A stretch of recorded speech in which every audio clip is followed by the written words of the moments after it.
Good evening and welcome back to the Wicked Wild Podcast, a feral podcast for the uncivilized horror fans. And it is week two, not really week two, I guess it's week three, second review for season three. I'm doing great.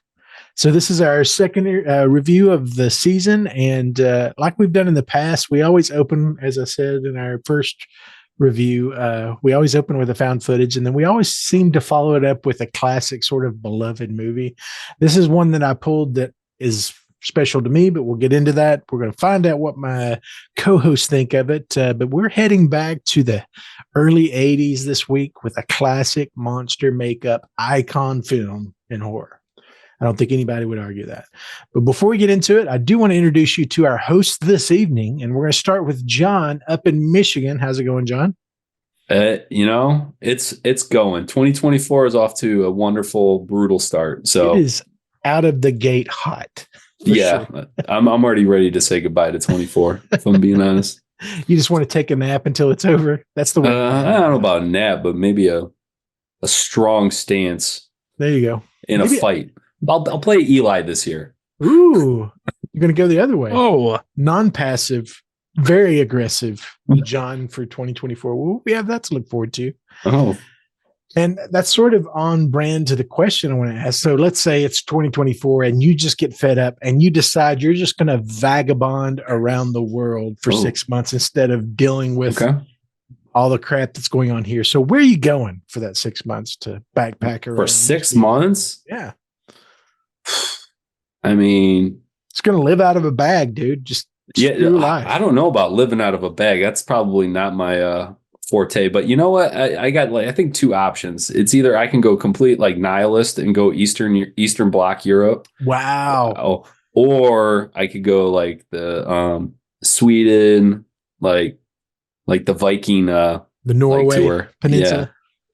Yeah. Both of those are solid choices. Yeah, I mean Eastern Bloc. I mean, I'm probably not coming back if you do that, right? Tell us your story, man. I don't know if I'll be able to tell it because I ain't coming back. And then we also have Eli up in Steel City, Pennsylvania, the big burg of Pitts. How's it going? It is the Pitts. So my question for you this week, as I'm watching this movie, is if you were going to have to pick a classic universal monster, who are you going to toe to toe with? Who are you going? I have to fight them. Yeah, 1v1. Oh battle, man, death match, cage match, winner takes all. One creature standing at the end. You know what? If it's universal, right? Dracula and Wolfman's already out because they're obviously stupid powerful, and I'm built like Bilbo, very violent. I'm built like Bilbo Baggins. If every day was cheat day, so not making a fight. I'm gonna say no to Frankenstein because I don't know if I can kill him. Right? I'm saying no to a creature from the Black Lagoon because one, I feel like he's gonna force you, you're gonna have to fight him in his poopy swamp. Yeah, you're gonna contract something. And yeah, I'm definitely coming back with tetanus or malaria or something. Giardia at the very least. Oh, at the very least. I guess that leaves me I think I'd fight the mummy. But you throw a little water on him, his toilet paper starts to melt. You know what I mean? Mm-hmm. It's not holding his bones together. And then for a trophy, I would wrap his wrappings up like toilet paper and use it to wipe my ass. And it'd be an interesting story anytime anybody came over. Power move. Yeah, everybody's like, "Oh, can you use your bathroom?" Like, yeah, of course. Oh, by the way, this toilet paper I have here, that's the mummy's wrapping. It's hundreds of thousands of years old. I whooped his ass as he was staggered in some sand. That's why you smell like death. Yeah, I didn't want to say anything. I'll let you decide if it's that or the golden crow I ate earlier. But either way, this wrappings came in handy. Well, as the on-staff bandage man apologist, I guess that makes sense that's who you're going to go for. I just feel like that's my best chance, right? I mean, I can't fight Dracula. I can't fight Wolfman. I'm not getting tetanus from the Black Lagoon. Like I said, Frankenstein, he's also 9 feet. Did you see the size of Frankenstein's boots? Oh my God. Like I couldn't do that. I don't even think I could have reached his knee. I get winded just trying to fight. Yeah. But a dude that's like wrapped in toilet paper, who like bumbles around some sand, that I can get behind. Like I said, just spray him with a hose, right? That stuff's He left going out right the off. Invisible Man. Oh yeah. I don't consider him a monster. He was just like yeah, 100% is. he was like a He's a devilish monster. rogue. He was just like a devilish rogue, you know what I mean? And I feel like rogue. yeah, I feel like with Invisible Man, if I don't fuck with him, he ain't gonna fuck with me. You know what I mean? I think he's fucking with everybody. I was gonna say I'm not comfortable how cozy you're getting. You know what? I could say I'll make him a deal. I'll be like, listen, listen, Invisible Man. Alliance. Have you ever wiped your ass with the softest 3,000-year-old toilet paper? Because I'll go splitsies with you if you don't fuck with me. compelling stuff this evening. Yeah, thank you. Oh, just wait. It's not even all the compelling I have. Well, on that point, I am going to roll right back to you. Before we get into our movie review for the evening, we're going to give Eli, as is our way here at the Wicked Wild, we're going to give him the opportunity to give you the news you need to know that you didn't know you needed to know from the paranormal universe in a little section we call Wicked Whispers. I don't want to say I may be saying the most controversial thing I've ever said in this show tonight. Holy crap! Yeah, I'm gonna say it. That's a high bar. I listen. I'm just gonna say it because this week, like, the news is so nihilistic that I've came to a realization. I am typically what I like to call an old person apologist, right? Like, you know, when old people say stuff, I'm like, different time, they're old. But now, if I hear one more old person go, well, it was hard back in my day, I'm going to punch them right in the mouth because they have not had to experience World War II was terrible. And like, you had some wars. Let me tell you about what's going on this week. Okay. First off, I don't know if you remember last time I was talking about how, these AI companies decided, well, hey, we might as well give it to the military. Well, they started running tests with various AIs, if they basically a giant game of Risk, if you will. They did war games this week with all these AIs to determine like how they would react and what their solutions be to war. And like almost 90% of the games ended in them very quickly all firing off all the nuclear missiles. So that's cool, right? Like we already gave it to these militaries. Like that's already a thing. And like now they're like, oh well, fuck, we might want to test that. And then they're like, oh, this is like worst case scenario. And the logic is like, well, we have them. That was the logic of the AI. We have these missiles. Why not use them? So like, cool, great. That's super cool, especially in a time when tensions are very high in the world. And now we're just like giving everything to our AI overlords. No stops, no limits, just here.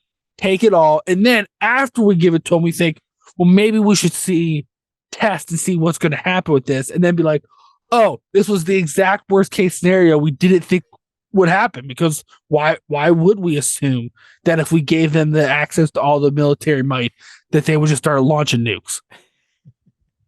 So that happened. Like Ridley Scott has been telling us that for decades. Oh my God. Like even I, who thinks Elon Musk is maybe the smartest idiot sometimes, even I've been sitting here going, maybe we should have been listening to him. But then again, he just announced that they successfully implanted a neural link.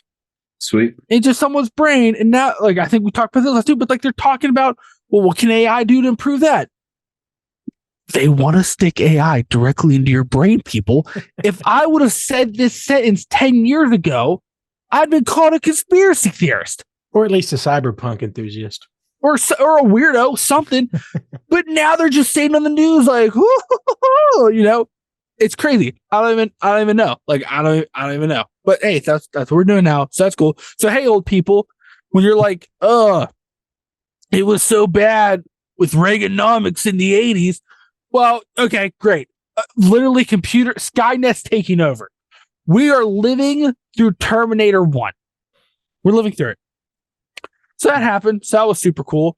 Then also, as y'all remember, a few weeks ago when I talked about it was a few months ago, down in Mexico, when the Mexican government was like, "Hey, here are these alien mummies we've had," and then they brought all these like other government agencies and third parties. They're like, "Yep, not from this world," and nobody gave a shit. Well, more to the story came out. Apparently, there was a person on the internet who leaked that story months before that. Hey, like the Mexican government has this. They're going to be announcing this because it got out. People were like, "Whoa, who is this guy?" Well, he made another thing like, "Hey, in a couple months, people are going to know like aliens are real. Like they're going to be here, and the world's going to have no choice but to announce it. Whether it's aliens or interdimensional beings, it'll be announced in a couple months." So we have that to look forward to, because I just can't think that any alien race would think that, hey, we're a bunch of cool people when we literally just handed our lives over to robots this year. So I don't imagine that's going to go well. It's time for them to step in. I mean, they're not wrong. No, they're not wrong. Listen, people are the worst. And I think we have proven we are not responsible with our toys, and they're therefore to be taken away from us. It's time for a timeout. That's for sure. It's time for a timeout. So like this guy, yeah. Now I know what people are saying. Hey, this guy, he only made one rumor he released. He only made one. It was only correct once. Yeah, but this is a second one. So that means right now he's trading at 50%. It's pretty fucking good. Because if you'd have told me that someone put that on the internet like 2 years ago, I'd been like, well, they're a nutbag. But not anymore. Not in this world. You know? So that happened. Not in Eli Blake's America. Not my America. All I want to say is, once again, old people, tell me about how the cost of gasoline has gone from 11 cents to a couple dollars. Literally, like, why are you picking fights with 80-year-olds? Because I was always the one people say that, like, oh, I get tired of old people. I'm like, listen, it's different time. Every generation has their thing. They're just used to it. They have more years. Well, no, not anymore. They didn't have aliens. They didn't have AI. Like literally, the world is at a point of explosion. With all this stuff. It's not great. It's not good. And then I just feel like we're living in a comic book. Is what I'll be honest, I just don't know how much more could happen, right? Oh, like I just don't know how much like how crazy are we going to get? Like, are they going to now superpowers next? You know what I mean? Just wait till Thanos gets here. But listen, I'm just going to say this. Thanos wasn't wrong, okay? That's all I'm saying. Thanos wasn't wrong. I'm like, hey, come on in, Thanos. Let me make you pancakes, and we'll get with Let's it. Get those fingers a snapping. Yeah, snap away. I'm going to say all this like end of the world doomsday shit you've been talking since we've had these Wicked Whispers. Fucking hurry up. God, for sure. Get it over with. Oh, for sure. You would take the Band-Aid end of off. half the universe over 3 more video conference meetings. Oh, just put us out of our misery already. Good Lord. Oh, no, for sure. Because then the last little story I have here is, I don't know if we remember from the Skinwalker Ranch episode. Campfire Tales talked a little bit about Robert Bigelow. Sure did. Well, it came out that he's trying to fund all these like campaigns to get people in office. People are a little uncomfortable about that because he also works for this undercover or the secret UAP program that they talked about. So, they're worried about that one guy that's doing the weird stuff to donate money to politicians when we have all these other weird guys that are doing nefarious shit. Otherwise, donating money to politicians. This guy owns. I wouldn't worry about him. Listen, this guy owns Skinwalker Ranch. Okay. Oh. Just open up the portal and bring us some real politicians from some other dimension. That just seems weird. And then it's not the weirdest thing you've told us about. No, that's true. And then the last thing here is tell me one of the people he's campaigning or funding campaigns for is Tom DeLonge, right? No, but Tom DeLonge has come out like Tom DeLonge has made a complete 360 because he was like, oh, the aliens, like it'll be fine, like we look for the truth. Lately, he's been like, they're here to like fucking kill us, and like I don't know what the fuck he found out, but like he has went from being like, this is great to like, fucking shit's on fire. So like, I'm trying not to think about that. And then I'm like, both sides. I'm like, is that why Bigelow's donate money to all his politics? He's like, that's the reason. He's like, we need to get some fucking people on our side. You know what's crazy? We're this time in the world where like there are no more villains or heroes. Like it's just every person for themselves. Shit is wild. I don't even know. Like I don't even know. I just for morbid curiosity, I went back. It wasn't this year, it was last year, but it was late last year, like November of 23. Just for morbid curiosity, I went back and watched Idiocracy just for giggles. Isn't it scary? Got really frustrated that movie's not funny anymore. Yeah. Yeah. I am not amused. So Mike Judge is our prophet. Exactly. All I know is if you at this rate, like if I almost want to live in a horror movie. You know what I mean? Like there's always horror movies are like, oh well. You are living a horror movie, Eli. Yeah, no, a horror movie ends. There's been no end to this. Just give it time. It's been like what? I've been talking about this stuff on Campfire Tales, Wicked Whispers year 2. Like every month it seemed like crazier. And like what's crazy though is the world so much on fucking fire that no one cares. Like no one cares. No one cares about like this UFO stuff that's going on, like aliens. Like no one gives a shit because they're like, I can't fucking afford my rent, and about half the world's about to be homeless. So like, it's a weird time to be alive. I just hope that when Eli realizes he's in a horror movie, it's because he's sitting in a diner having a small ice cream, and the kid from Antlers comes in. I will just say this. You have not seen a level of such righteous fury as the day I realized that of all the horror movies I'm in, it's fucking Antlers. There will be such a like that movie. They'll have to change the title because the Wendigo will not be the villain. I will be the villain. You're brutalizing everybody. All that whole town. It'll be like Roanoke all over again. Well, sometimes you just live long enough to see yourself become the villain. Exactly. Hey, yeah, that's true. Like Tom DeLonge. You're going to fix that movie from the inside. That's what's happening. I'm going to make like it seem that movie never existed. Well, on that note, we are going to jump into our review this evening. As you know, we watched an American Werewolf in London this week. But before we get into our thoughts on it, we are going to have one of our hosts do a quick on the fly synopsis of the movie. And we're going to, because Jamie actually did our synopsis last time, she wasn't able to be here with us tonight. I'm going to ask Eli a question. Oh. So here's my question for you, Eli. If you wander into the Slaughtered Lamb while investigating a potential cryptid murder spree, what classic bar game are you going to challenge the locals to? Is it going to be a friendly game of I Spy or a competitive run of slap boxing? What are you going to break down for the locals? You know what's really hard is like, once again, built like Bilbo Baggins, but I'm legit sitting here thinking like, well, I'm short enough. Maybe I'd be a hard target for slapboxing. But in that same argument, I don't think I could reach their face. So I guess I'd have to say I Spy.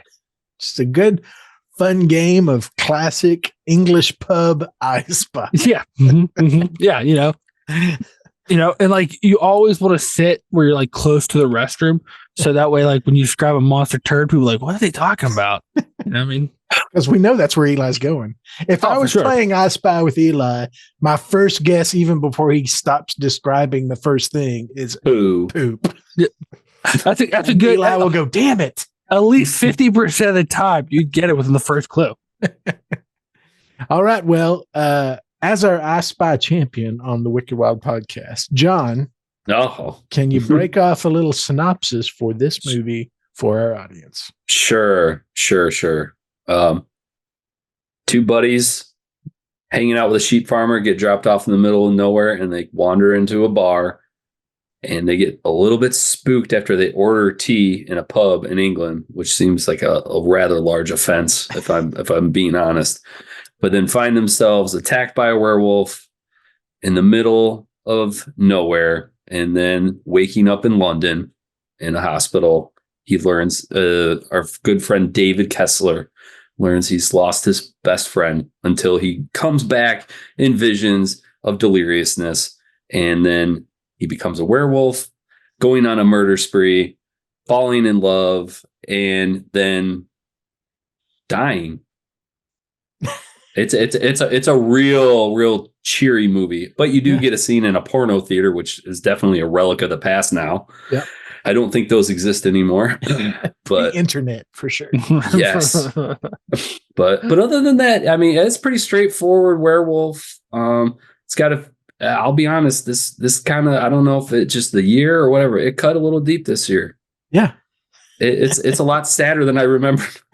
It's a little demure for sure. And you mentioned it, and I put it in my notes because I hadn't thought about it till I watched it this time, when the two guys walk into this classic, dingy, old, local, hole in the wall English pub, and the first three things they try and order are coffee, hot chocolate, and soup.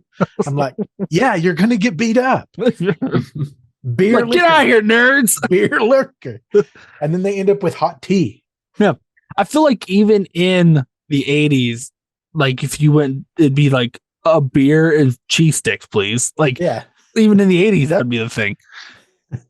Not hot cocoa. Like, exactly. Can I have some hot chocolate? No, Willy Wonka. Like, get out of here, nerd. Well, John, thank you for that very accurate and concise synopsis of An American Werewolf in London. So I'm going to hand off to our resident Mo King. Eli, tell us, is this your first watch? Do you love this movie? What do you think of it? Break it off for us. It is not. I've seen this movie quite a bit. Mary likes this movie a lot. She watches it quite a bit.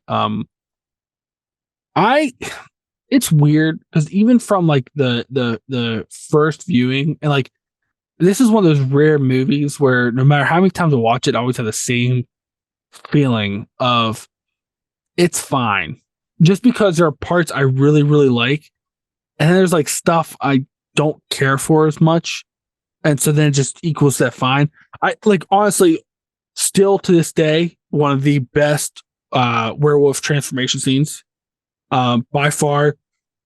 The fact that those effects were practical, the werewolf itself looked really good. There's a couple scenes where, like, you know, it doesn't blink, obviously, like the face, like once it's wolf form, it's a little weird, but like the actual like wolf itself, like wolf form that they built was really cool. And like that guy is like, he even tried to improve on a little bit. And regardless if you think Joe Rogan's a tool bag or not, whatever, but like the guy that made it made one for him. Like you can, if you look at like online, you can find pictures of it where he like, but he did a little bit of improvement with like its stance. That looked really like it looks really good. Like it, like that werewolf is a really good werewolf.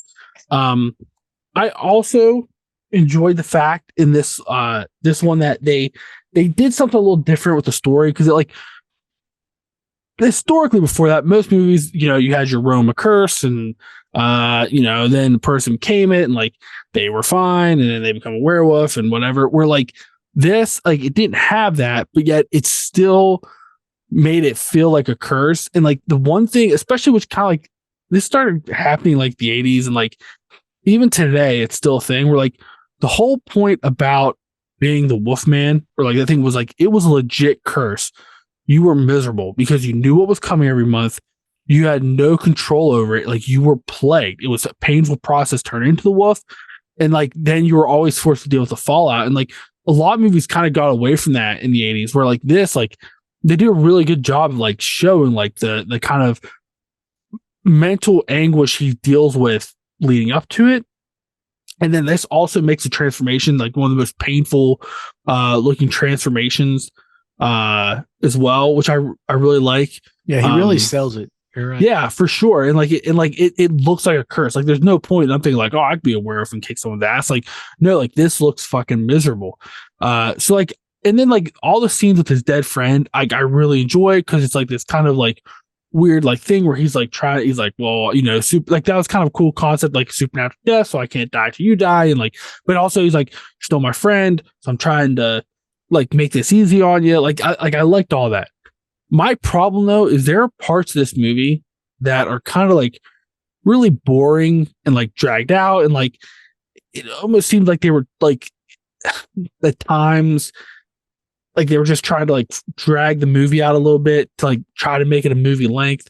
Like the whole stuff with the doctor, his doctor was like pointless to me.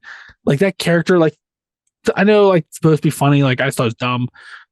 The sheer amount of time we're in the hospital with him, and not like besides him like them building up like that mental anguish, like not a lot happens, and like it's kind of slow, so like it's weird, like there's when this movie's like doing the stuff around the wolf or like the stuff with like him seeing his friend, like it's really good, but then like a lot of the other stuff they do is just kind of like, and it's not like they're trying to, in my mind, it's not like they're trying to pace it, it's just like the pacing's kind of wonky, and it almost feels like they were just adding stuff to try to make it fit a standard movie time.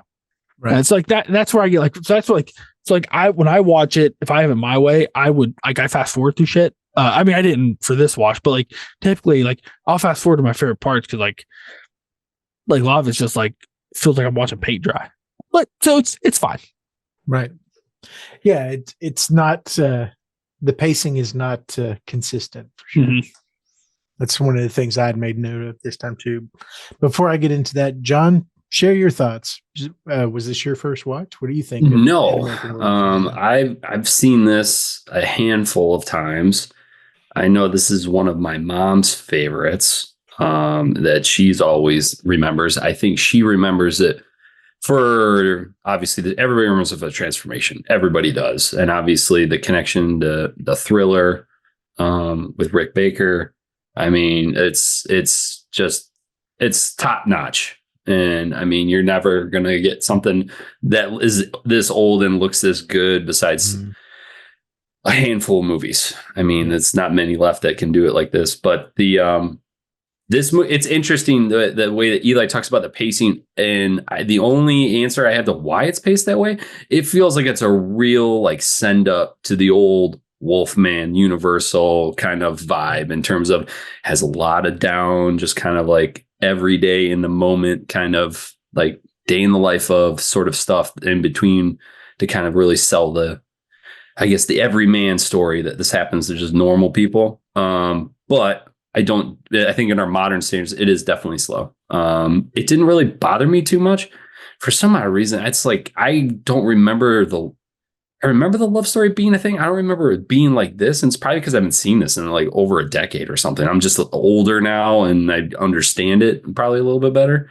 Right. But like the doctor stuff, it was interesting. It took him so long to go, I'm going to go and check the story out. That one was a little bit surprising how it seemed like there was too much of a gap there. It would be interesting to see if, I mean, I'm sure they'll remake it eventually. I know they had a not so great sequel. Yeah. That I was dragged to when I was younger. But it would be interesting to see this remade and see what a modern take would be. But it's there's so many like good moments to it. And it's weird when you have like a dog bear as your werewolf. That's like one of the more interesting takes because the thing's massive. Yeah. It's like a dire wolf. Yeah. It's just ridiculously huge. But no, it's still good. But again, I do agree with Eli. The pacing is definitely for modern audiences off. I think it played probably much better when it came out. And I mean, gosh, we're watching this, 40 some odd years later? Yeah. Yeah. Well, real quick to your point, though, I could see what you're saying about it being a homage. My whole thing was like the original Wolfman, that was felt like those moments felt like a ticking clock because you knew what was happening. Whereas this, I like there was that suspense buildup where like things are normal now, but we know where it's going. Where this, it just didn't feel like that. It almost felt like they're either like, I don't know if like the editing order, maybe it was like the way it was edited, or like it almost felt like they're like, well, we got to hit 90 minutes or whatever. So like, what can we do here? Well, let's do this weird doctor thing where he's an investigator.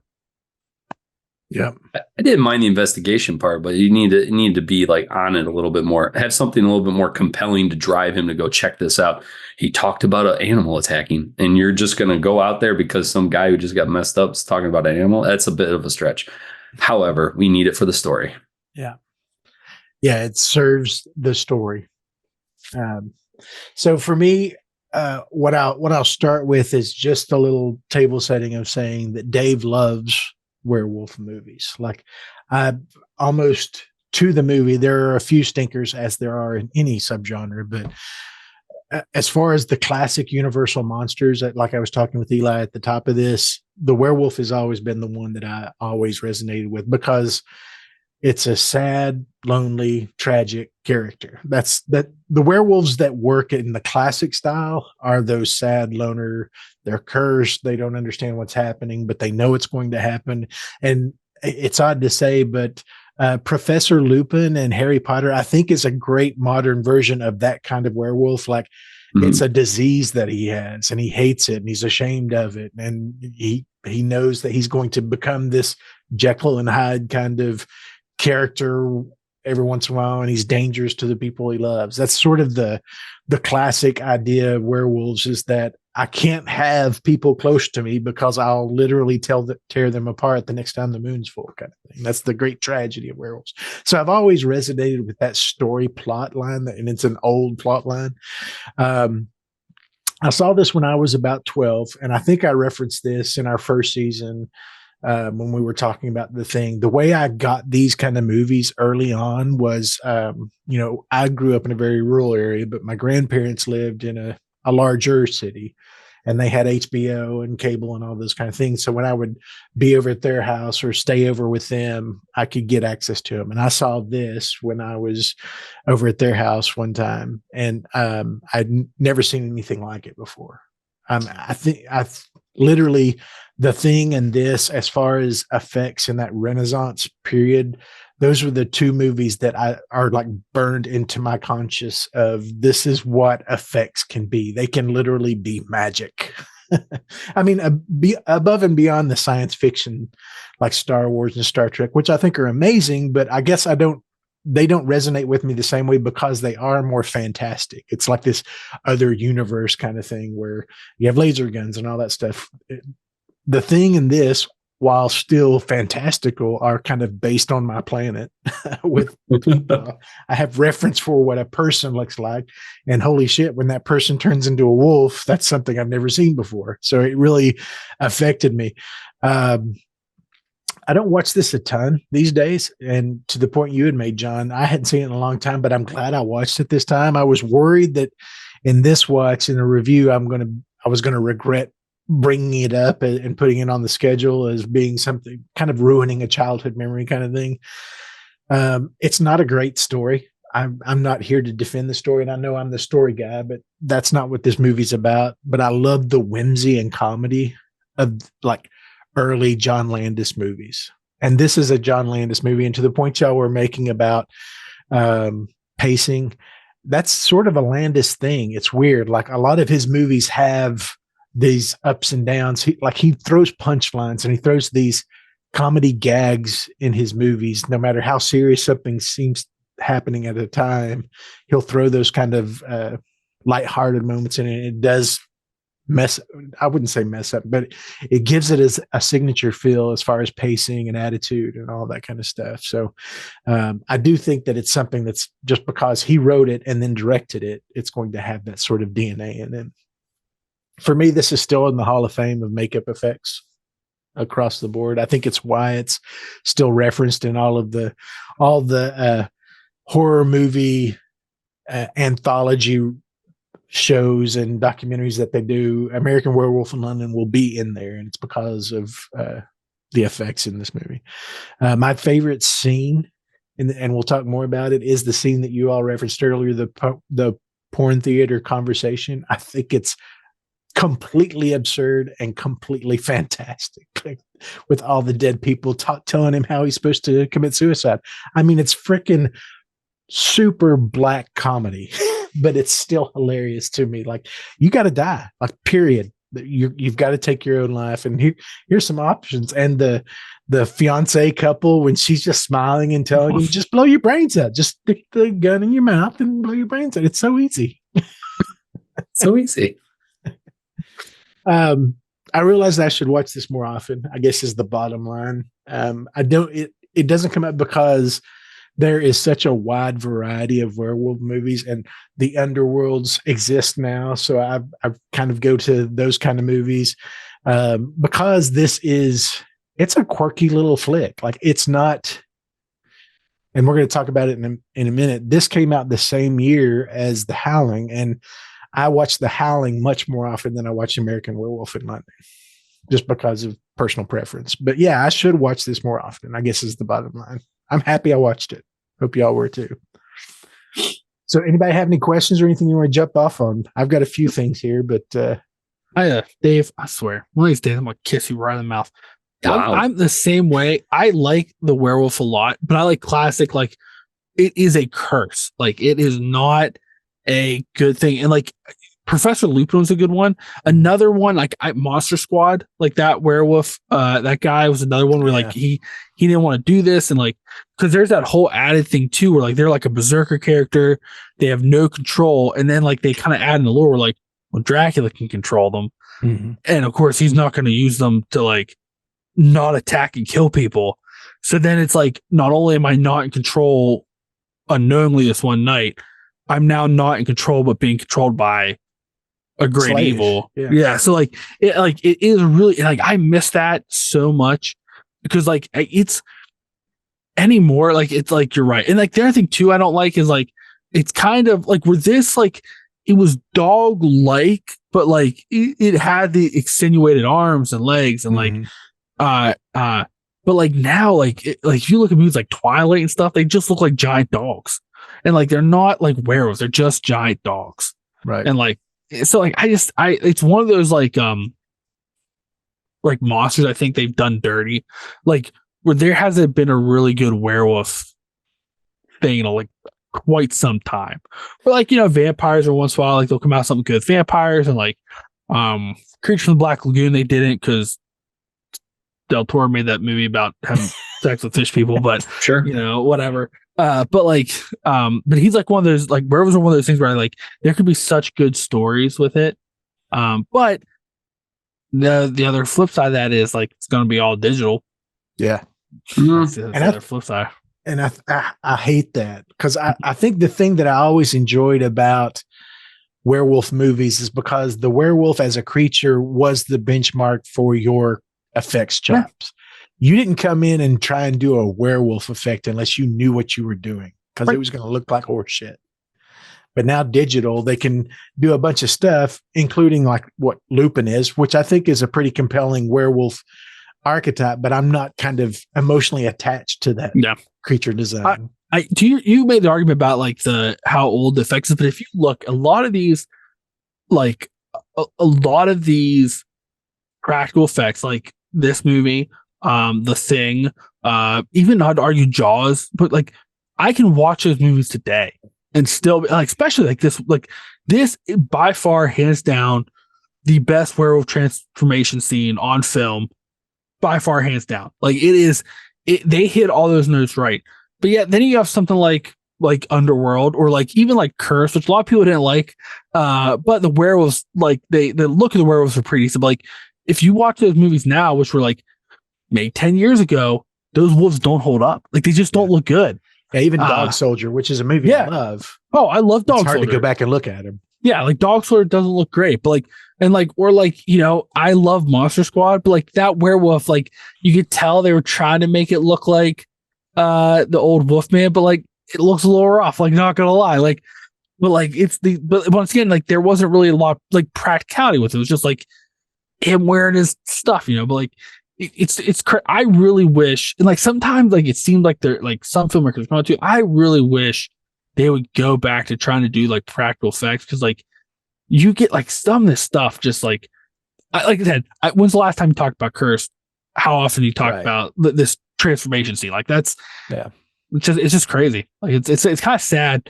Like technology is like, yeah, it's fine. Like, let us just do a bunch of stuff. And like, we literally had fucking all these brand Star Wars we watched a couple weeks ago.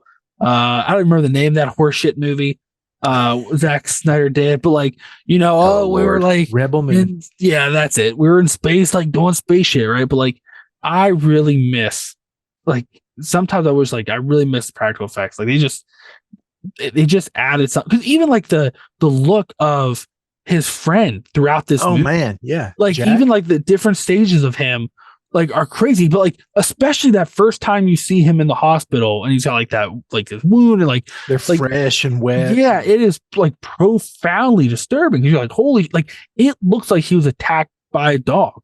Mm-hmm. Like, and then like even like, which is like then like the middle time you see him when he's like kind of starting to rot and stuff, and like he like looks rough, and then like that last time you see him, obviously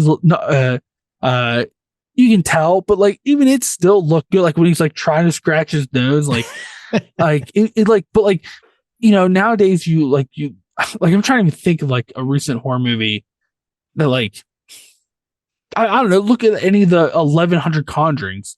And like, the various ghosts and stuff that I would say kind of like, it's just like there's there's a profound difference. Like, and like, I think there's a reason why like something like this, like there's no jump scare with his friend. It's just, he's disturbing by his look. Where if you look at a lot of these movies now where it's pure CGI and like they're trying to show this, there's a jump scare to introduce them. Like, it's just like, it's just a weird, you just don't see that in films anymore. It's like, kind of makes me sad. Yeah, I agree. And I think one of the things that makes this one stand out, both the werewolf transformation and Jack's wounds and how he kind of rots throughout the movie, is because it's in super clear focus and good lighting, and you're just on it. It's not like a flash of it. It's like you watch it. Now, once the werewolf transformation happens, you have these little glimpses of the werewolf head, and shaky cam happens with some of that stuff. But when the actual effect is in frame, he just stays on it. And even to one of your favorite movies of all time, Eli, Antlers. Oh, you son of a bitch. When the creature is in that movie, and that movie's only a couple of years old, but whenever the creature transformation happens or creatures around, it's like this blur, and it's in bad lighting because it's obvious they're hiding bad design or they're hiding a bad creature. Where in this, like, it's hard light and it stays on it, and you watch the hand grow and you watch the feet stretch and you hear him scream, and it's like, holy crap, dude. Right. Well, that's and that's where I think the difference is, right? If you look at movies like this, and even like The Thing, where like obviously there's scenes where they do stuff to try to hide like the movement, thing like that. I mean, like that, the part where like want to show it. Yeah. Right. But where that wolf is running through like traffic, like it makes sense why it was kind of blurry and like cars are passing. Like, I get it. But like that transformation scene, you don't go away. Like, it's right there. And like, or even like if you look at like The Exorcist, there's scenes in The Exorcist, you don't look away. Like that, I would argue, has great effects too. But like nowadays, like to your point, like Antlers, or like I said, any of the 1100 Conjuring movies, or like honestly, like I like the first two Insidious films, but like I would argue like that whole franchise is based on a lot of digital stuff, and like we're gonna jump scare when it comes out, and then you don't really see it clearly ever because like it's digital, and they know in like 2 years it's gonna look like somebody wrote it in poop ink. Like it's like crazy. Like it's crazy to me too. Like, cause like I have to imagine if you're looking at like budget wise, right? Like I would have like they spent all this money on the digital stuff, and like it has to be cheaper to do practical, right? For some of this stuff, just something like anything.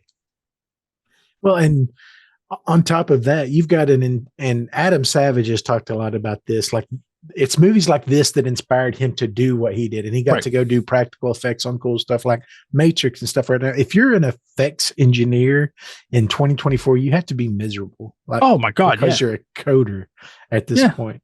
But these kind of movies where there was actual magic in the camera made people want to go design these incredible things that now there's not a lot of call for it, and unfortunately, right. And I even tell, like, because Mary and I was talking about the other day, I said if you want to see like a real time comparison about like why practical, like how the steering away from that's kind of hurt, like look at the original thing and then that prequel shit show they made, like, and you watch it now, it literally looks like a weird digital dick.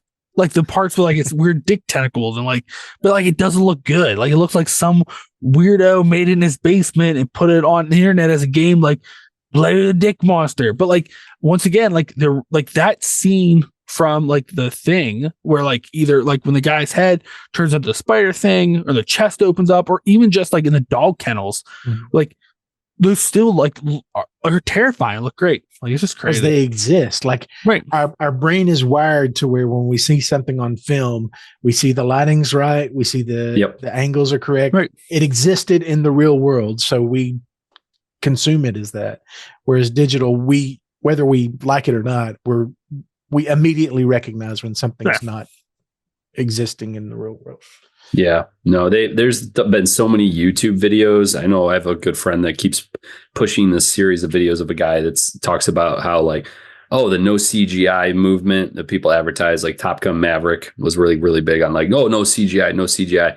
And actually that whole movie is nothing but CGI. Right. But what they do is they have real world reference and real world things that they use to create that magic with digital effects. Right. And back then we didn't have that, but yeah, it's all about lighting. For me, it's lighting. I can always tell and that's why you're a matte painting guy. I'm not a matte painting guy. I mean, there's some matte paintings I love. That's what I mean. Yeah. You're like a critical judge of matte painting. Oh, I fucking hate matte painting. The worst matte painting in my mind is Hellraiser 2. Oh my God. That concept of that movie is the best one is Gremlins, right? Gremlins, I have so many rose-colored tinted glasses to watch that. There's nothing, I mean, yeah, there's tons of matte paintings in it, but it's so forgivable because I saw that like probably when I was like 3. So like, I don't know what my parents were. I don't know what my parents were thinking showing me that movie at that age now that I've seen it as an adult. But yeah, no, the visual effects is definitely such a huge part of this era and just in general. I mean, and horror, I think, can always bring it back because you got scrappier budgets. I know even as much as people either love or hate Terrifier, those movies are nothing but practical effects, and they do look really convincing for the most part. Like I would even argue to your point, like the matte paints, but like with Hellraiser though, like the Cenobites, right? That was all practical. Oh, they're great. Like they like obviously like it makes sense. Like some stuff like you can't get away with that stuff. Yeah. Like I get it, and like I really wish, and like I would be fine with some digital stuff. Like I'll tell you another example. Like have you guys watched Cobweb yet? No. Cobweb's another one where like there are little glimpses of like kind of practical stuff. And you're like, oh wow, they're gonna go for it. And then when they don't, you're like, okay, like like almost like at that point you're just like, well, like you kind of like tickled me a little bit, and like now it's just like just digital blob of shit. Like and like that's the one thing because it's been a while since I watched this too, and like I even still like when I got to that transformation, I was like, yeah, like I remember this. Like I like this a lot. This is why this movie matters. Yeah. Yeah. And like even like I said, this movie's fine to me. This is not one I can watch all the time, but like I will until something comes out otherwise, I will always say this is the greatest werewolf transformation on film. And like the movie's just fine to me. But like I will argue that all about Live Long Days. Yeah, most people are right there with you. I know some people like the Howling's transformation a little bit better. The Howling's like I like the Howling. It's I like the in creature design of Howling. Yeah, I do too. The transformation, it's hard to beat this one now. Yeah. And like I probably prefer. I think I'm with you, Dave. Like I prefer if I'm watching a werewolf movie, I'd prefer to either watch the Howling, Silver Bullet, or even like Dog Soldiers. Silver Bullet is probably my favorite, if I'm being honest. Okay. I really like Silver Bullet. I've never seen it. But I think the only reason I like Silver Bullet is just like the concept where like typically I don't like that. Well, that's a different day. But But at the same time, by far, hands down, I don't think I can think of a werewolf movie that the transformation scene even comes near this one. Yeah, I mean, I don't know if have you all seen Wolf, which is Jack Nicholson, Michelle Pfeiffer. Never watched it. I always thought it looked terrible, so I never bothered. Exactly. Yeah. Spoiler, it is. That's a movie that came out 20 years after this movie, post Jurassic Park, but the transformation in that is terrible. Now, I still enjoy that movie because I was kind of compelled by the story direction that they took it of, and that's not the movie we heard a review. So I enjoyed it the first time I watched. I haven't watched it since, but I enjoyed the story side of it. But as far as the effect and the werewolfness of itself, it was more like Wolfman of the 50s than it was a modern movie, because it was just like glued on hair and all that kind of stuff. But that made me, and I wanted to ask y'all the question because obviously we all have a very soft spot for practical effects, and Jamie does too. That's been clearly recorded within our podcast. But you've got guys like Rick Baker and you've got Bottin and those kind of guys that were like in this renaissance of new effects that really, I think they are central to why for the next decade, the 80s, horror was such a big thing because they were trying so many different things with these new effect styles they had, what Tom was doing. And but those guys grew up off of the 50s and 60s sci-fi movies of It Came from Planet X, and the giant ants and the aliens and all these like low tech, lo-fi effects. But it's the first time that effects were seen in movies, and these guys were like 10 when those come out, and it blew their mind. And so they were inspired to get into it. And then what we have today is a group of effects engineers that had their mind blown by movies like Jurassic Park. So they see that as the tool of choice because you can make dinosaurs look real. Even Jurassic Park was a lot of practical effects. So that's where it gets hard because once again, Jurassic Park's movie, if you look at the original Jurassic Park, some of the newer ones, that older one still stands. Where I couldn't watch the new 3 again. Please don't force me to. It's one of those things where they just, even a year later, they just don't look good. I almost, and then what's kind of weird too is if you look at horror now, you can see, to your point, where the effect, but it's not the digital, it's almost like the ARG effect of some of the horror stuff. Yeah. Blair Witch was before its time, I think, because now and but they're also relying heavily on the digital stuff. But so it's just listen, I have an idea for you guys. Okay, let's all quit our jobs. Okay, start a practical effect company. Done. We'll make just a movie. I don't know, any movie, be whatever. Be like this. It doesn't care. It doesn't matter the story or anything. It's just an effect. Yeah. Let's just do a really cool effect of something. It could be about the Mole King. I don't know. Oh, I see where the pitch is going. And he's fighting the mummy. Whatever. I don't care. Autobiographical. Got it. Okay. With the love of his life, the donkey lady. Yeah. Great, tragic, romantic. Listen, romance. All I'm saying is you guys need to give the donkey lady a fair shake. It's 2024. Okay. No. That's rude and ignorant. Rude and ignorant. So back to An American Werewolf in London. I wanted to ask you all because it is interesting to me the way Landis kind of breaks this movie up, because I don't know that I agree. And I can't remember which one of you had said it. I think there is a huge shift in this movie from the original kind of classic werewolf tragic story of the person being aware and realizing that they are cursed, and then having this existential crisis and panic of knowing, what am I going to create? I never got that from David.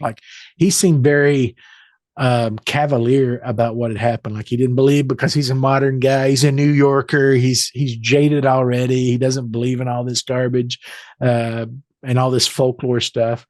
But then he starts having these sort of fever dreams. There's these little sections of nightmares that he's having and it seems like that's what Landis is using to start to show David. And then Jack shows up and just point blank tells him, dude, you're a werewolf. You've got to die because I am stuck in limbo. And all of this supernatural stuff that David doesn't believe in is starting to introduce to him. But those little skits that Landis puts in there, I think are interesting. And I think they're like the best parts of horror in this movie are those little sections. Mm-hmm. So what is, I say all that to say, are there any of those little scenes that are like your favorites, like are just WTF moments? And obviously everybody talks about the Nazi demons, but they're throughout all of those. What's your favorite of all of those like little fever dreams? Would you like to go first, John?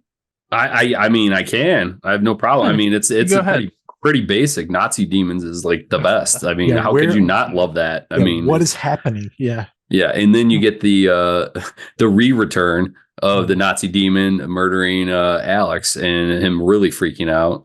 I love the dream within a dream thing. That's great. Yeah. But no, I mean, that's because those are iconic. I mean, the NECA action figures, they did, I want to say, is it 4 or 5 action figures from this movie? And it's literally Kessler as a werewolf and the 4 Nazi demons. Nothing else is done from this movie. Yeah. Those are the only things. And so everyone's probably going to tell you Nazi demons. And they are demons, but they're also kind of wolfy like. Yeah. And I mean, but it's just so crazy. It's like so off the wall. It's kind of like the Wicked Whispers a moment within this movie. Exactly. It just pops up out of nowhere. No reference. No segue. It just happens. Very dreamlike too. So, I mean, I'll give it to Landis for that, but I still think this is more of a Rick Baker showpiece than John Landis. Right. Well, and it's very overt that that's a cultural reference, obviously, because David is Jewish, Jack's Jewish. Yeah. We find out because a nurse molested him while he was asleep. So that's cool. But it's very clear that they have a Jewish heritage that they're referencing. And then you have this horrible thing that's happening and you start thinking about, because I'm not part of that culture, but having the historical reference of what happened to that culture within Nazi Germany, that's what would happen. They would just kick in the door and take people away. And there was no reason behind it, but that it's in the middle of a werewolf movie is so out in left field that it kind of, it adds an extra layer of disturbing to what's happening. Yeah. Well, I do think that's why it's referenced so much. Yeah. I was the one that said about like it being a curse, but like I don't think in the classical sense. I think he took that cursed concept and like made it fit a story, because there's points where he was just like joking and stuff, but I almost think it's almost like a psychosis, because he's like, he wakes up and he's like, what? Like, my friend's dead. Why are you saying that we were attacked by madmen? It was a big dog or whatever. And then like, it's almost like he's trying to separate himself from it. Mm-hmm. And then that's when he starts having these nightmares. And like, so like that whole point, like, it's not like he's like having a great time. Like we're like something like I've talked about like Cursed, or like a lot of modern werewolf movies. Like there's that period where like before you turn, like after you scratch, you're like, oh, I have muscles now and I'm healing real quick. And like, it's like in Cursed, it was like that fucking scene from Spider-Man where like, what's his nuts was like, oh, I don't need my glasses no more, and I'm winning on the wrestling team. What's going on?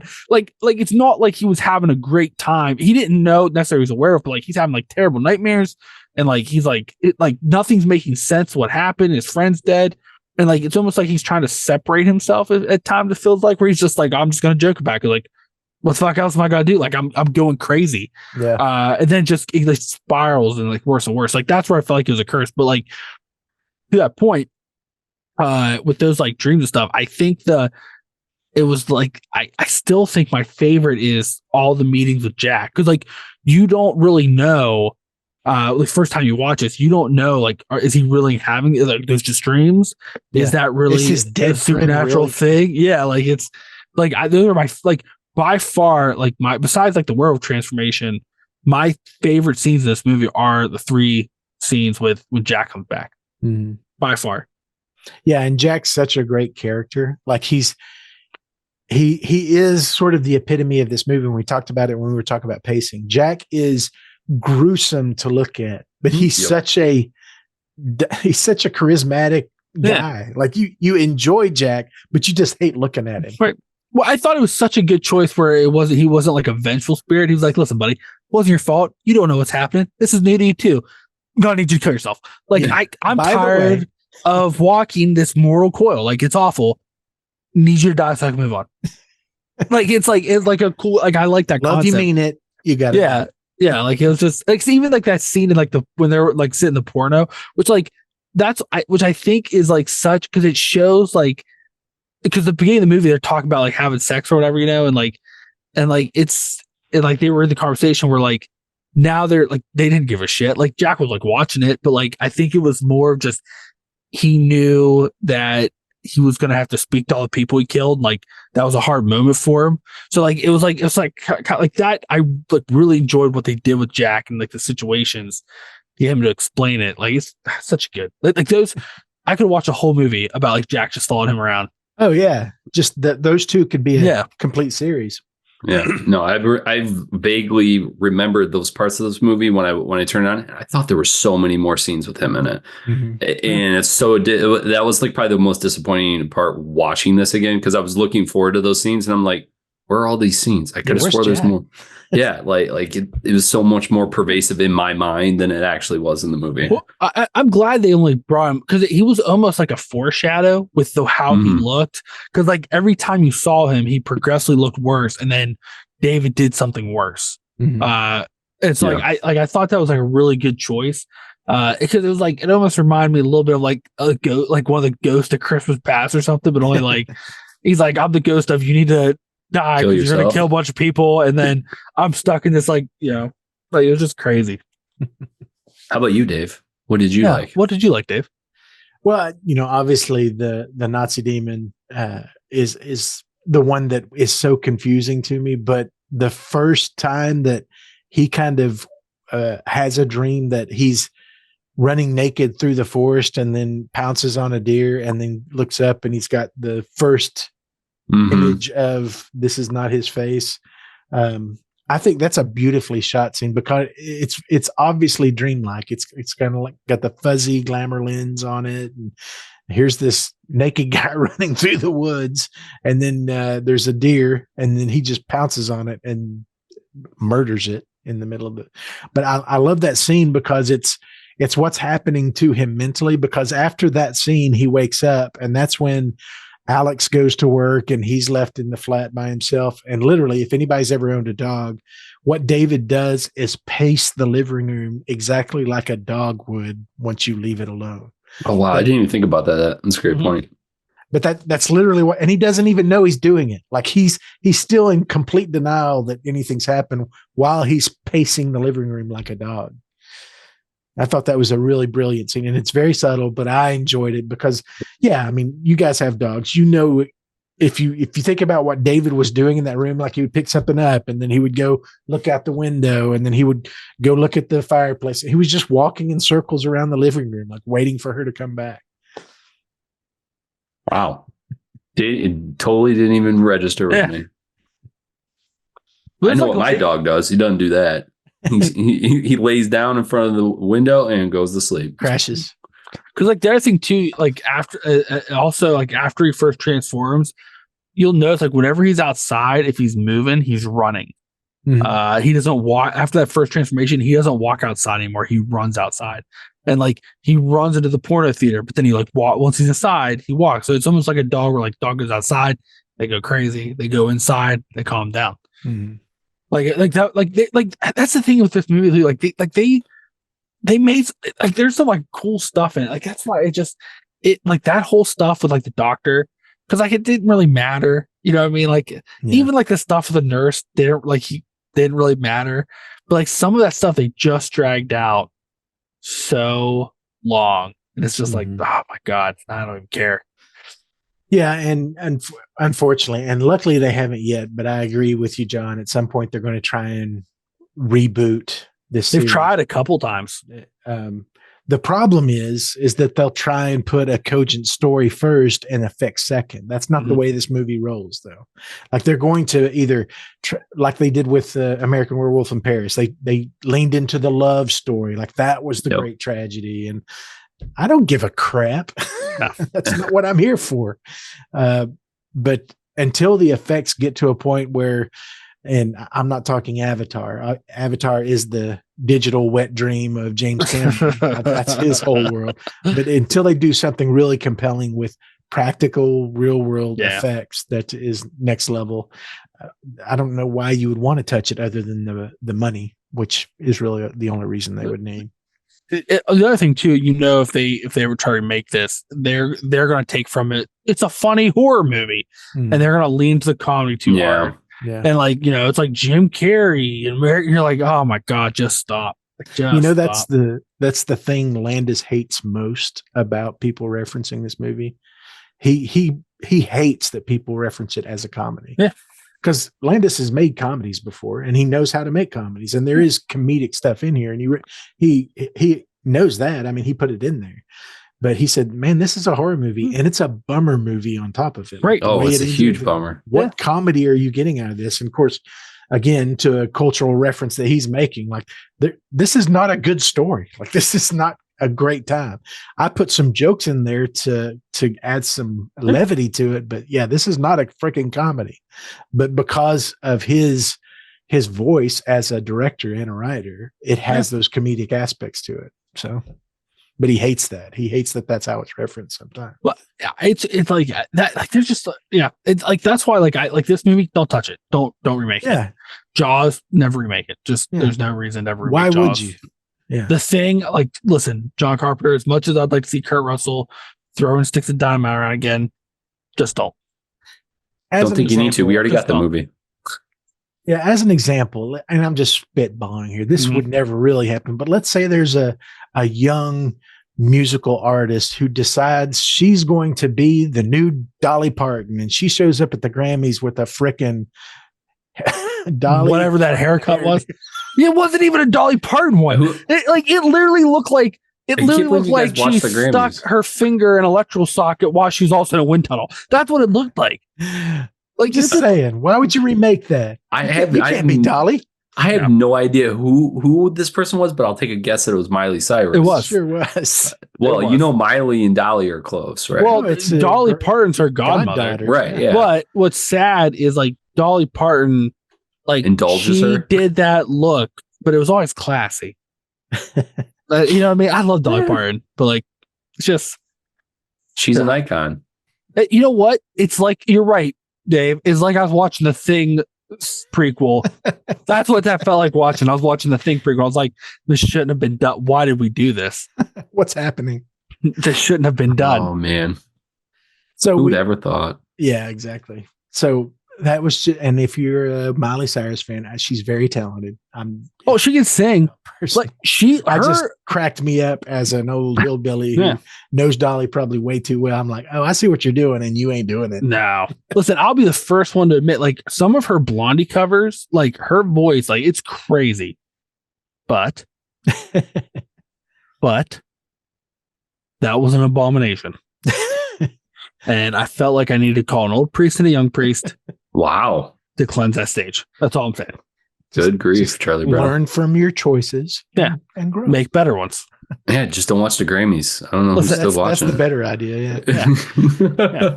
So we referenced it earlier, and I did want to circle back to it because it is one of the questions I put down here. Because, again, this came out the same year as the other iconic werewolf movie, The Howling. Both Rick Baker joints. He did the effects for both of them. Obviously, Bottin actually finished the actual effects, but the design and director work was by Rick Baker. But they're totally different kinds of movies. So which do you prefer and why? Because I think The Howling came out first. Actually, I know because I looked it up. It came out in like April of 81. Also the same year as Empire Strikes Back. It's just a good year. Yeah. Hey, year I was born, baby. Yeah. And it's a great year. And I think this came out in August. So, but which do you prefer and why of those two? Go ahead, Eli. I can see it. It's right on the tip of your tongue. Listen,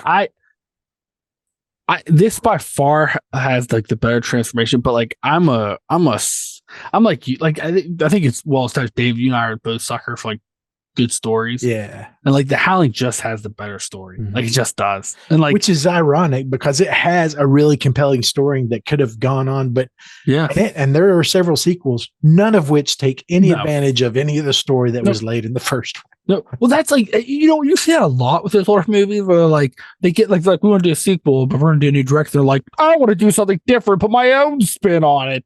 You're like, I mean, you don't have to.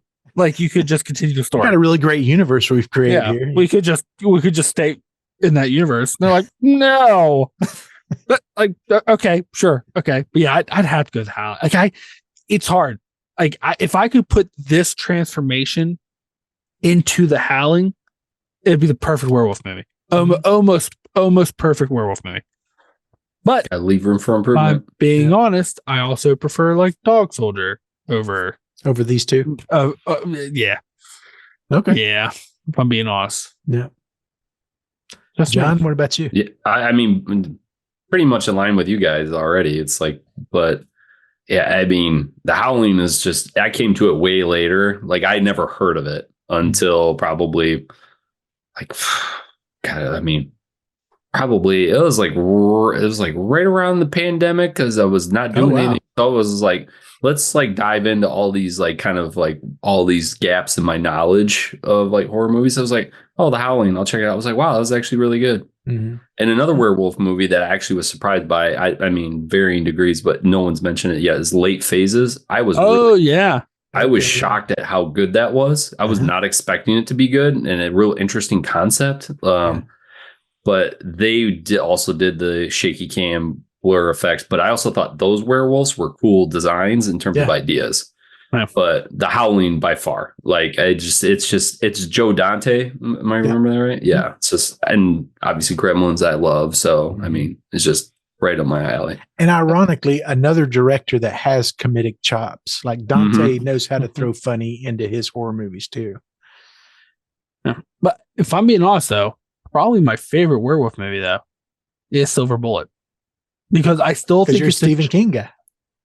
Well, yeah, I mean, I am, but like the other thing was nice about Silver Bullet is like the story is an interesting take of like, it's still the tragic wolf character, but then it's well, he's scared that the town's going to hunt him. Mm-hmm. So like he has to become the monster.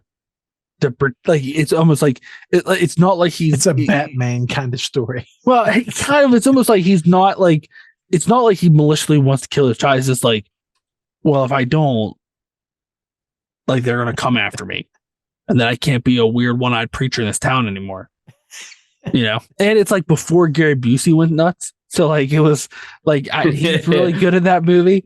I love Silver Bullet, and like there's just some really good scenes. Like even once again, like the wolf doesn't look bad, you know, and like its transformation, like it's not like, once again, it's practical effects. It's not the best, but like it's not bad. It's still kind of decent when you watch it. Yeah, you know. I just love Silver Bullet. Oh, I love it. Eventually, I have to watch it. Oh, you've never seen Silver Bullet? No. Oh my God, what are you doing? It's Gary Busey before he was crazy. Yeah, like, I kind of like crazy Gary Busey like, though. It has a slow burn for the first half. I'll brace. Oh yeah. That. Oh, for sure. Oh, it's a Stephen King story. So it definitely is. But then when it hits that middle, like it ramps apart because there's this whole thing where the town's like, we're going to go after this thing. Oh, it almost reminds me of that scene. Was it in Halloween 5 when the town like drives right after Michael? But they're like, we're going after somebody who's killing all these children. Like they don't even know. Like it's just a bunch of hillbillies. That's like, that's so good. And like that guy, I can't remember his name, but the guy who plays the preacher does such a good job of like in the beginning of it, like him struggling with like, I'm a man of God, but I'm also a monster. To him being like, I have to be the monster because this little cripple boy is trying to ruin my life. Like it's crazy. Yeah, I think for me, of the two, I would obviously go The Howling for all the reasons Eli just mentioned. As far as story, something that I can watch on repeat and still get a kick out of, and still anticipate and get excited about the filing cabinet room scene and the big reveal of the creature for the first time. Because that one, I think I just felt like I was in that world more than I was in this world. Like this feels like a comic book, if I'm honest. Whereas that feels like it has meat and potato kind of practical universe and it's a grungy time. You think you're in a serial killer movie, which I think is a fantastic idea to punch out a werewolf story or to set the ball rolling. You've got this investigative reporter about the serial killer, which it is, and it isn't, which I thought that was a really cool idea. But yeah, that whole movie I think is one of the reasons that I love werewolf stories so much. And for me, a second to that, even before this one, which I do enjoy, is Ginger Snaps. I think Ginger Snaps. Oh, Ginger! You know what? It's a really I good might one too. have to change my list. Hold on. I momentarily had a brain lapse and forgot. I must have had a stroke. I love Ginger Snaps. Yeah, it's a great story. You know what? It's Ginger Snaps and then Silver Bullet. Werewolf Effect. Oh, Yeah, really? I still remember. I watched Ginger Snaps. I remember it was the first time we got satellite TV, and we had IFC, and they used to do on, I think it was Saturday or Friday nights.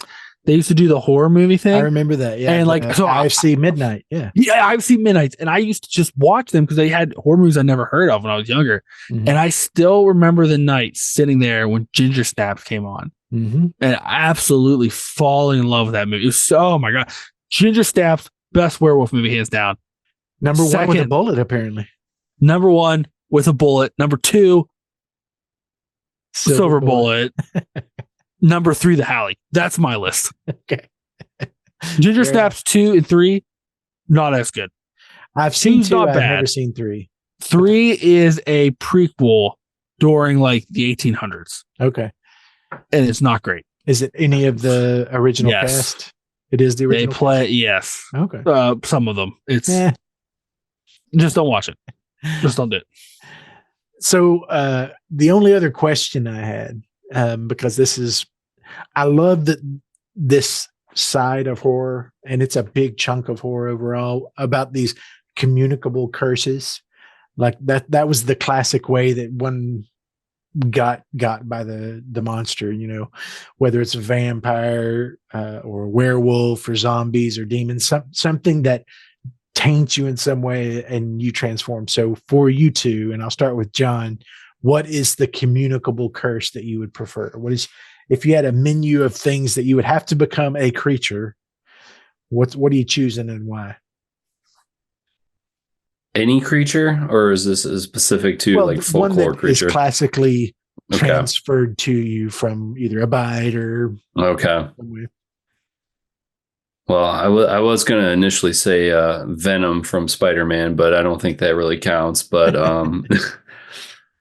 see, a parasite, yeah. So, I mean, it definitely is a parasite. But in terms of communicable diseases, I mean, I guess it's like vampire, zombie, or werewolf. Yeah, or demon. Actually, you know what? Let's just go full like devilish, and I'd probably be a possessed demon. Just go for it. Sweet.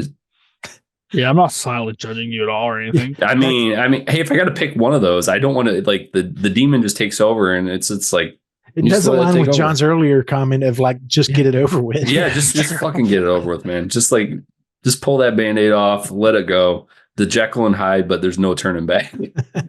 Fair enough. That's bad news for Eli the Demon Hunter, though. Well, I mean, is it bad news for me or bad news for John? I guess we'll find out. Yeah, it just depends on how crafty you are. How tall are you, John? Oh, I'm real crafty. New slap boxing. I'm 6 foot, so. Wait, do we have to do slap boxing? Can we do any other thing? So. The demon slap box. Well, I feel like since I'm the hunter, I can hunt the way I want, and it would not be slap boxing. It'd be like, hey, let's have a Lord of the Rings trivia off and determine who wins this battle. And then John just snaps his own neck. And I'm like, I win. Or I'm like, hey, let me tell you about the start of like the lizard people back in the 30s and why it has affected that Walmart has become John's mega. That's what I mean. See what I mean? Like, that's what I'll be like, hey, I'm like, sit here for a minute, Demon John. Let me just tell you about this. And then, like, I'm assuming in like an hour, he's just gonna be like, I'm gonna exercise myself. Goodbye. And I'm like, I win. Perfect. I'm in. Let's do Eli, this. what's your communicable curse? I feel like I'd have to go with vampirism, because like I'd be more in control. Because like, well, like zombie, you just like you're rotted and you're gross. Yeah. Like, no, thank you. Like, no, thank you. Right. And like a werewolf, like I just black out and like I could wake up anywhere. Like, no, thank you. Like, he woke up in a zoo. How lucky for him? Because what happened if he like woke up naked on a playground? Now you're on a list. You know what I mean? Like, you didn't mean to. You got a whole lot of questions and more problems. Where I'm a vampire, yes, I'm still biting people, drinking their blood, but I'm in control. You don't like the sunlight, apparently? I mean, I take it or leave it. You know what I mean? Hey, apparently, as many times as Mary's watched those Twilight movies, apparently, if you just move to Washington State, you can be out all the time. Just sparkle a little. Oh, that's the kind of vampire you want to be. Okay. Wow. Okay. Do a little deer hunting in Washington State, I guess. Yeah. Or Oregon, I guess. Yeah. Well, for me, it's werewolf. Huge surprise. Nice. I'm already halfway there. I mean, I'm literally mid-transformation. Like the berserker? You would do the berserker? Yeah. Because it's literally the perfect excuse for the introvert human race hater. I can just say, look, I apologize. It's not my fault, but you can't be around me or I will kill you. They're like, just on full moon. Yeah. It's not. They'll be like, just on full moons. You're like, no, every day. Yeah. It's every day. Let's just be safe and you GTFO. I mean, Dave, do we have to go into limbo or can we just like go to where our final destination is with your werewolf? Yeah. I'll make sure that there's not enough pieces left. Okay, perfect. I don't know. You may not want to scratch or bite me, Dave. Could you imagine me just randomly showing up in your life and be like, "Hey, have you ever seen a dead person poop?" Like, you know what I mean? Like, or I'd be like, "Hey, I got nothing else going on." I wake up in the middle of the night. Eli is squatting in the corner. Yeah.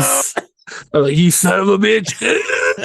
or I'm like, well, since I have nothing else to do but talk to you because you killed me, I'd like to tell you all of my thesis and theories on Lord of the Rings, The Widest Greatest Story Ever Told. Chapter 1. Yeah. And then I'm already tying the noose in the rope and heading up to the roof. I'll use my ghost powers. I'm like, not today. I'm not done yet. So I do think it's interesting that there are so many of these kind of classic horror movies and classic creatures it's through kind of bodily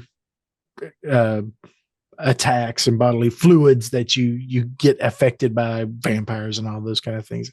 We've always had this fear of disease and fear of the effects of the unknown and all that kind of stuff. So I did think it was interesting as I thought about that. Like, everybody's getting bit and turning into something in these old classic horror movies. But nowadays it's more of we were cursed when we were born. We just suck because we're humans. Or it's like there's demons everywhere. So I did want to point out and attaboy to Rick Baker. Is Rick Baker alive? I just thought of that. I thought, is John Landis alive? When you were the way you were talking, I was like, is he still around? I want to say Rick Baker's passed. Let's see. But let's ask the Google machine. I do not see a death. I see. Okay. That's even better then. Yeah. I know he's at a school for years. I didn't know if it was still going or not. So Rick Baker, he is alive and retired. Awesome. Good for him. Rick. So what I was going to say is 73 years old. The year before this came out, I don't know if y'all saw the Elephant Man movie. Mm-hmm. That movie petitioned the Academy because they did not have a category for special effects or effects makeup, which Elephant Man would have won, obviously. So they added it for 81. First one ever given was to Rick Baker for An American Werewolf in London, which I think is fantastic and perfect. I think that is the movie that should get the very first Academy Award for effects makeup. and Rick should have won it. And like, who was he running against? Himself for the Howling? Like, what? Who else was? I'm trying to think what it could have even been like. Let's see what the nominations were. Yeah, like I don't even know what else it could have been up against. Because like I'm looking.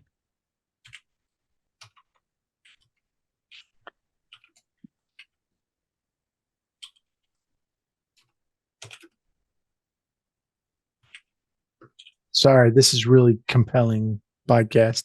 Hey, listen. Do not edit this out. People want to know. Okay. Let's see.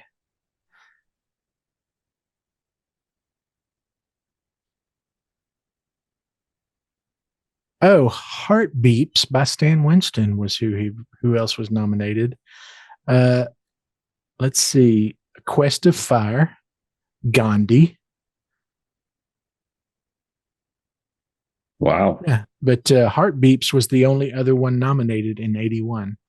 Which wow. I'm not even familiar with that movie. Talk about a shoe in for Rick Baker. Yeah. It's almost like they want to be like, listen, we're really sorry about last year. Yeah, beating out Stan Winston for very first Academy Award for effects makeup. There you go, Rick. Way to go. Well, I mean, listen, any man that does the effects for Harry and the Hendersons. It's true. What did you expect? Well, we know that you think Bigfoot's lame too, so. No, that's not what I said. I just said, it's on the record, sir. No, you twist my words. Any other thoughts on American Werewolf in London? Not for me. I think we covered it. Yeah, I say let's not watch the second one because I watched it one time and I remember thinking, wow, this is a huge piece of shit. Yeah. We definitely have a Howling in our future, though. It sounds Howling's so good. Got to do the Howling and Dog Soldier and Ginger Snaps. Maybe we'll do a run of werewolf movies and Ginger Snaps for sure. Ginger Snaps, good. And Silver Bullet because John's never seen it. Yeah, I like they live in like a little rural area, you know. Yeah, there's a covered bridge. Ooh, a donkey lady bridge? No, more like a werewolf wheelchair bridge. Wheelchair bridge. Yeah, because Corey Haim's in a wheelchair the whole movie.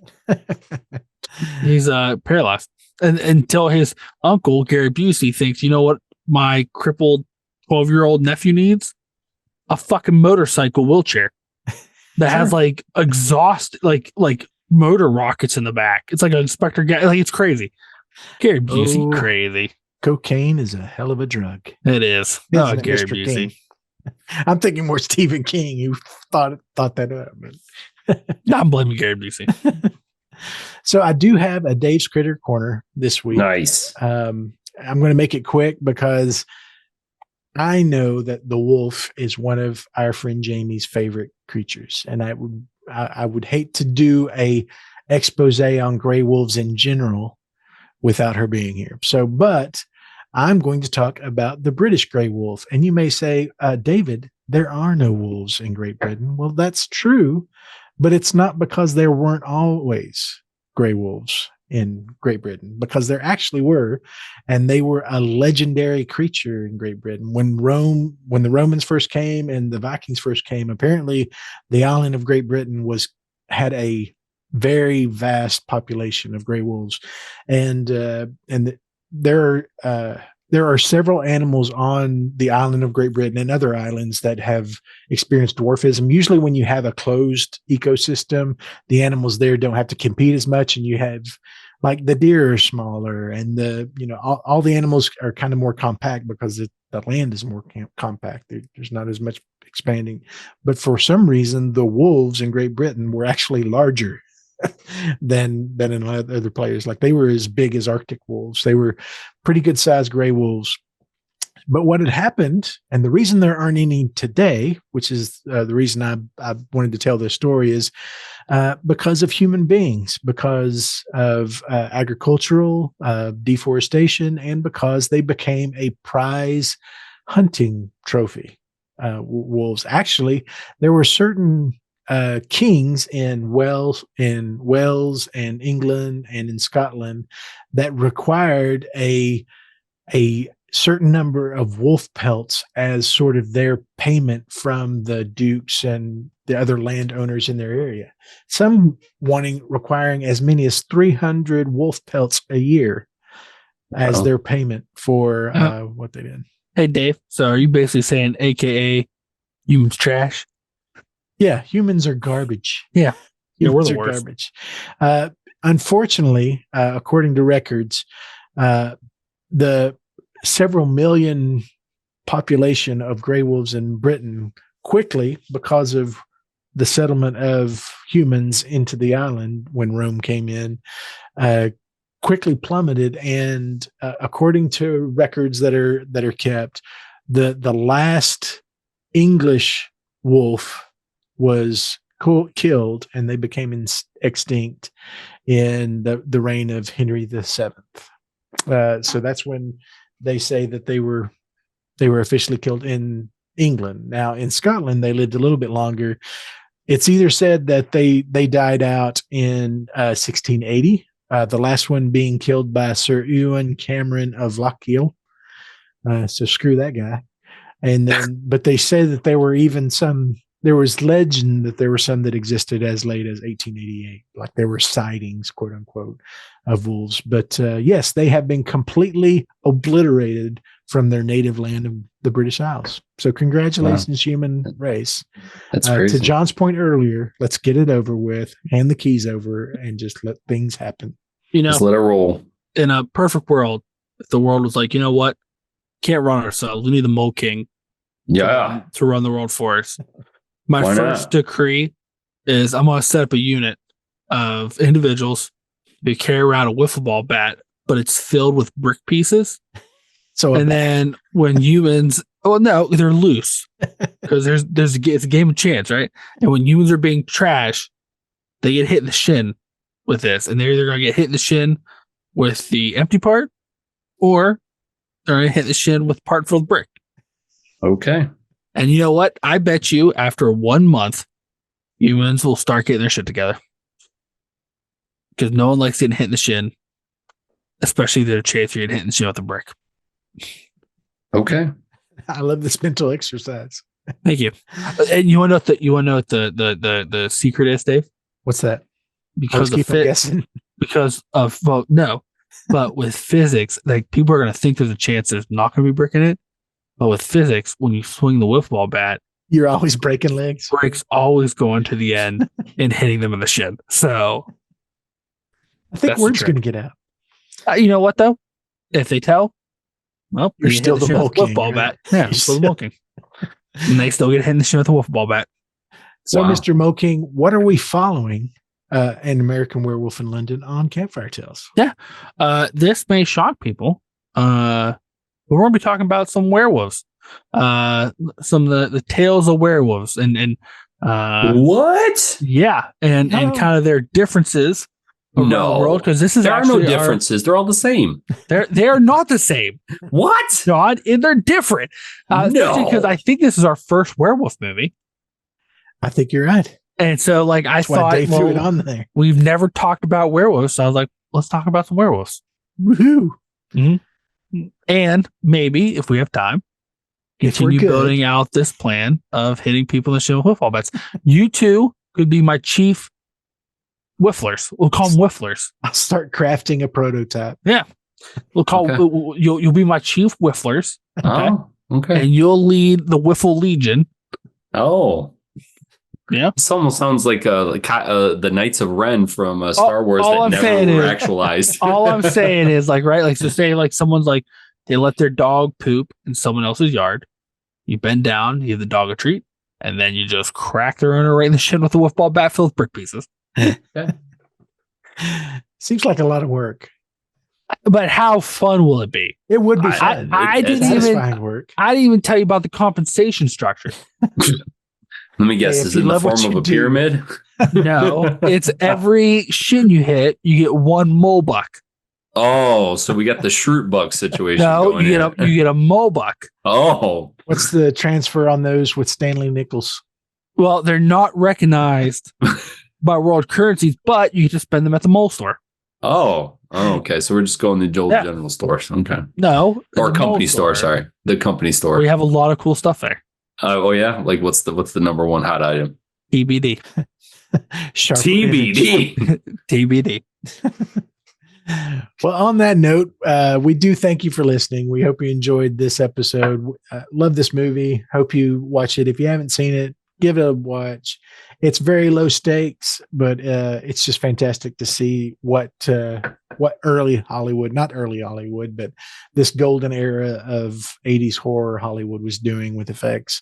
If you enjoyed the podcast, we do ask you to subscribe, rate the show, give us a review, give us some comments, let us know what you think. If you want to learn more about the hosts and the other things we've got going on, we do have a website that we try and keep up to date. It's at thewickedwild.com.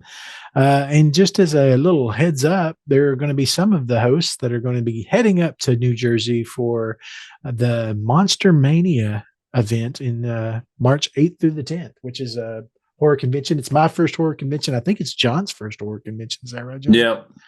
And we're going to go out there and just walk around. We're just going to be attendees. We're not doing anything special, but if we see you up there, if you see us in our Wicked Wild merch, say hi, and we might throw you a decal or something and hang out and say hi. Definitely not hit you with wiffle ball bat. Definitely won't be carrying a wiffle ball bat full of bricks. Don't unless you do something wrong. We will be watching.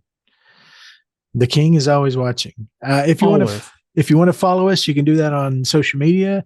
X at Wicked While We Are, Slasher, the horror only community at Wicked While We Are there as well. Instagram at Wicked Wild Pod on Instagram. And then on YouTube, if you want to watch the videos of our hijinks and our movie reviews and our campfire tales, you can do that by just searching the Wicked Wild Podcast. If you have any direct comments or feedback or any thoughts that you have for the podcast or anything that you want to tell us as the host, you can always send me an email because I'm old school. Just send it to podcast, podcast at thewickedwild.com. That's all I've got. Anything else I missed? Nope. Hey, John. Nada. Yes, sir. Where does a werewolf keep his treasures? Keep his treasures? Mm-hmm. Man, where does a werewolf keep his treasures? I don't know, Dave. I'm going to have to let you tell me. In its warehouse, of course. The absolute worst. You know what?